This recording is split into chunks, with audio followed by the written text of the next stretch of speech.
Salut les collectionneurs, c'est Alex, j'espère que vous allez bien. Aujourd'hui, je vous parle de la statue de Aquaman de chez Iron Studio au format 1/10. C'est la version movie, donc c'est Jason Aquaman Momoa que je vous présente. On fait le tour de la boîte rapidement avec le logo de Aquaman, Aquaman Justice League.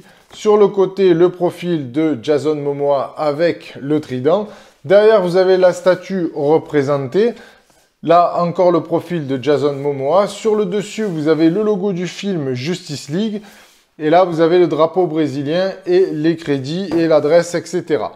Voilà, on se retrouve juste après. Je vais vous parler un petit peu des origines du personnage et on passe à la présentation de la statue. Aquaman a été créé par Paul Norris et Mort Weisinger et apparaît pour la première fois dans More Fun Comics numéro 73 en 1941. La version comics qui se rapproche le plus de la statue est le Aquaman de Terre 1. Les parutions ont été entre 1959 et 1986 en comics. Comme pour beaucoup d'autres héros, Flash ou Green Lantern, les origines d'Aquaman sont revisitées à la fin des années 50. Aquaman est alors présenté comme Arthur Curry, le fils d'un gardien de phare, et d'Atlana, la princesse Atlante. C'est sur son lit de mort qu'elle révélera les origines de son fils. Arthur découvre très vite ses pouvoirs amphibiens et décide de devenir Aquaman, le héros protecteur des océans. Par la suite, il devient membre fondateur de la Justice League of America. La statue dont nous allons parler est la version cinématographique interprétée par Jason Momoa. Il est apparu en 2016 dans Batman v Superman de Zack Snyder et en 2017 dans Justice League du même réalisateur. Il aura son propre film en 2018 réalisé par James Wan. Dans ce film, les origines sont légèrement modifiées par rapport à celles que je viens de citer pour les besoins de l'univers cinématographique d'ici. Voilà les amis, donc la statue est déballée. Vous avez trois parties, le socle, la statue et le trident que vous glissez dans la main.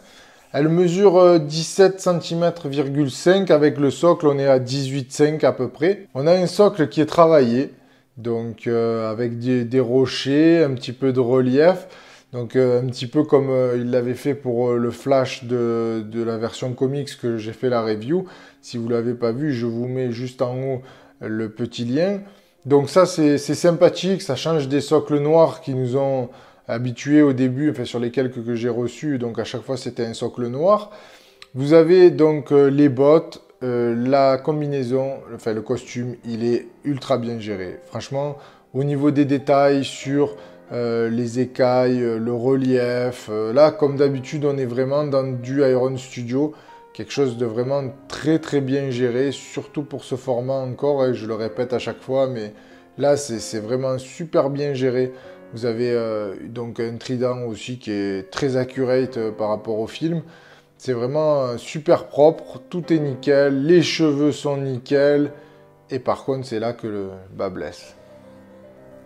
Quand vous le regardez bien de face, comme ça, voilà. Quand je l'ai déballé, j'ai regardé comme ça, j'ai fait...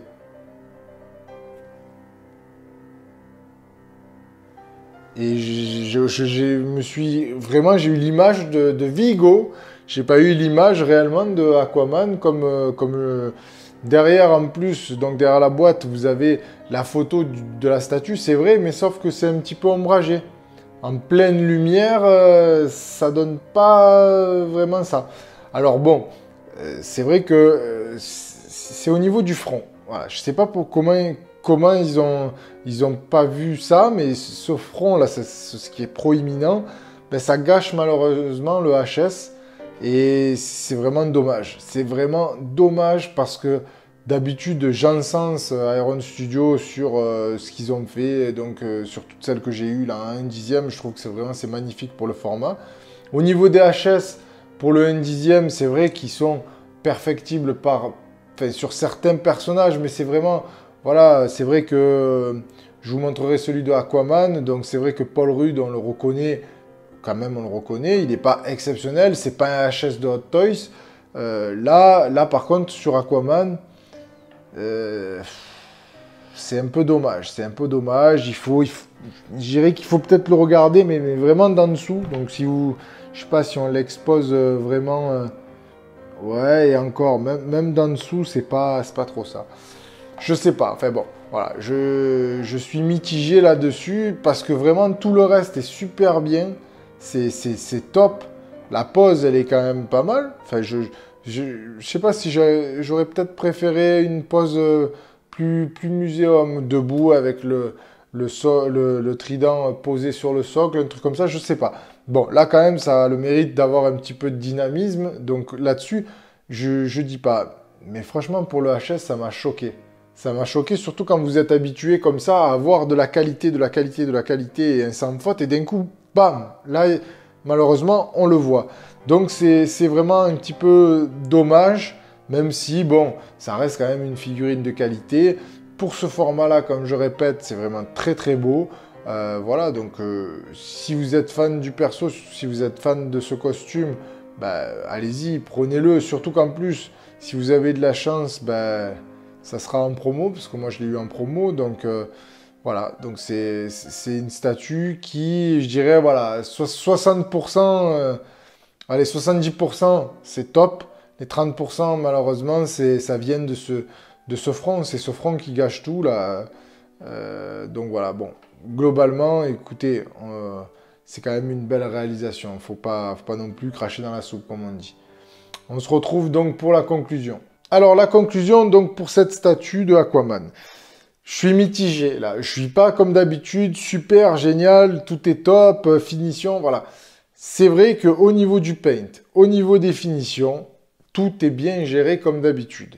Par contre, au niveau du visage, comme je vous ai dit, c'est là où ben, ça coince. Ça coince, alors ça coince pas au fait que je la veux plus et que je vais la revendre, je vais la garder, c'est pas la question. Mais ce truc-là où j'ai toujours l'impression quand même de voir Vigo de SOS Phantom 2 et de pas voir vraiment complètement Jason Momoa. Après, je suis fan du costume, je suis fan de la vision de Snyder en général. Donc, enfin, ça, c'est un autre débat, mais par rapport au personnage, c'est comme ça que j'ai aimé le voir, surtout dans Justice League.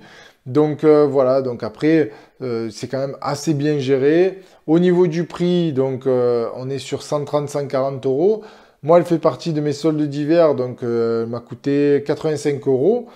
Voilà, donc bon, après, on va dire que voilà, ça fait moins mal quand on la paye pas plein pot, mais bon, surtout que bon, c'est au déballage, hein, parce que quand, je sais pas, regardez bien, je sais pas si vous la voyez bien là, ici, là.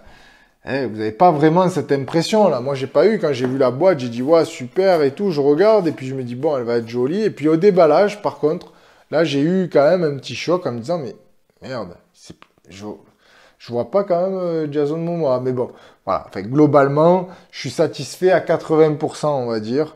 Donc voilà. Après, j'aimerais bien me faire le set de Justice League, mais c'est un peu plus compliqué à trouver. Surtout le Batman et le Superman qui sont une galère à trouver à prix correct, on va dire. D'ailleurs, si vous vendez le vôtre à prix correct, c'est-à-dire à pas 250 balles, voire 500 comme j'ai vu, contactez-moi. Voilà, donc écoutez les amis, qu'est-ce que je peux vous dire? Likez, partagez, abonnez-vous comme d'habitude. Je remercie les abonnés, je remercie aussi les gens sur Facebook, les admins qui me partagent, qui m'aident un petit peu à me faire connaître parce que ça, c'est pas toujours facile dans tout le nombre de vidéos qu'il y a sur YouTube. Je vous dis à très bientôt, il y a plein de nouvelles vidéos qui arrivent, des reportages et tout ça. Et pendant ce temps, je vous dis, collectionnez bien.